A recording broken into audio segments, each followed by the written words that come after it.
Hello बच्चों, let's read the given question. The question says two traveling waves y1 equals to a sine kx plus ct and y2 is equals to a sine kx minus ct are superposed on string. The distance between adjacent antinodes is. So इस question का जो key concept we need to understand is the concept of stationary waves या फिर standing wave भी हम इसे बोल सकते हैं. So basically standing wave create किस तरीके से होती है, let's try to understand that first. हम यहाँ पे let's suppose we have a string जो कि टाइड है at both the fix end. अब यहाँ पे हम इसको एक साइड से अगर यहाँ से प्लग करते हैं सो वेव जो है इस तरीके से कुछ ट्रैवल करती हुई जाएगी यहाँ पे and after reflection it will come this way. And जो पैटर्न अब जब ये सुपर पोजिशन होगा इन दोनों का, जाने वाली वेव का और आने वाली वेव का, तो इस तरीके से कुछ स्टैंडिंग पैटर्न्स हमें मिलेंगे जिसको हम बोलते हैं स्टैंडिंग वेव. अब ये जो पॉइंट्स है जहाँ पे डिस्प्लेसमेंट मैक्सिमम है पार्टिकल का तो हम उसे कहते हैं एंटी नोड्स.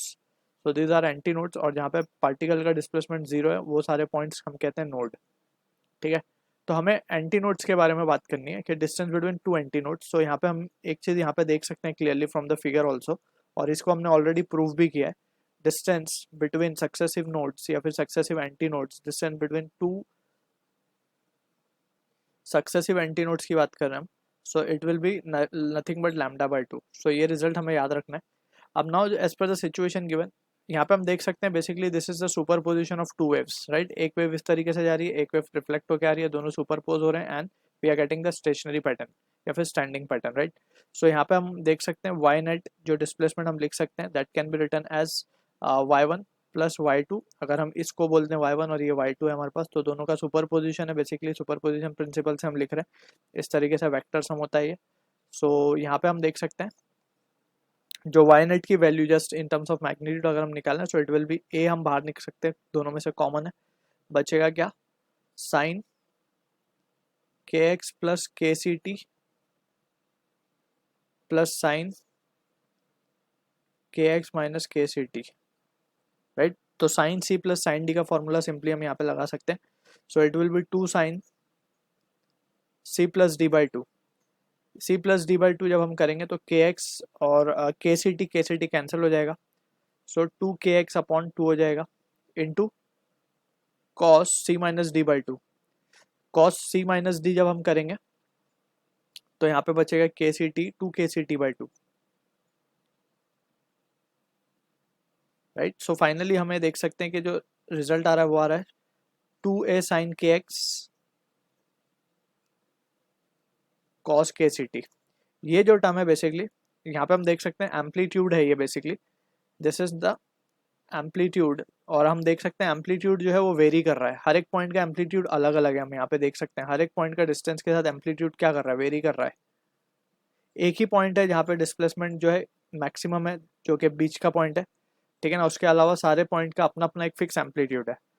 अब यही बेसिकली जो एक्सप्रेशन होता है, this is what the expression of standing wave is. तो यहाँ पे हम अगर बात करें फर्स्ट एंटी नोड की, तो फर्स्ट एंटी नोड कहाँ मिल रहा है हमें, फर्स्ट एंटी नोड. तो ये जो पॉइंट है हमारा, this point is basically pi by two. So first anti node will be at pi by two, यानी कि हम लिख सकते हैं टू साइन के एक्स. ये जो वैल्यू है बेसिकली इसको कितना होना पड़ेगा, +1 होना पड़ेगा बिकॉज साइन 90 इज 1, राइट. सो क्योंकि मैक्सिमम बात हो रही है तो इसकी मैक्सिमम वैल्यू 1 ही हो सकती है. सो यहाँ से हम देख सकते हैं कि वैल्यू हम क्या निकाल सकते हैं, एक्स की वैल्यू अगर हम देखें सो इट विल, या फिर हम 1 को साइन पाई बाई टू भी लिख सकते हैं, राइट. सो ये वैल्यू आएगी एंड यहाँ पे जैसे it will B sign K x, क्योंकि जो वेरिएबल टर्म है उसी को लेंगे हम. तो यहाँ से आएगा के एक्स वन बोल देते हैं इसको and it will be equals to pi by two. यानी कि फर्स्ट जो हमें मिलेगा एंटीनोड वो पाई बाई टू पे मिलेगा. सिमिलरली अगर हम बात करें सेकेंड एंटीनोड हमें कहाँ मिलेगा, फ्रॉम द फिगर इटसेल्फ हम देख भी सकते हैं second antinode we will be getting it as 3 pi by two पे, ठीक है.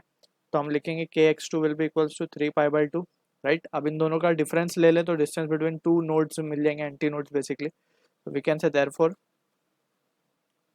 डिस्टेंस बिटवीन टू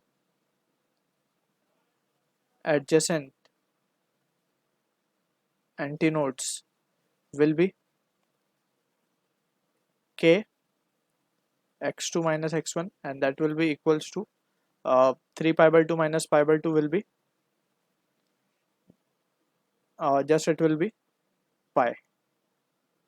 तो यहाँ से हम देख सकते हैं x2 minus x1 की क्या वैल्यू आ जाएगी, x2 minus x1 will comes out to be pi by k. So this is the answer for the question जो कि हमें required है, that is distance between two adjacent antinodes. So I hope you understood the solution. All the best.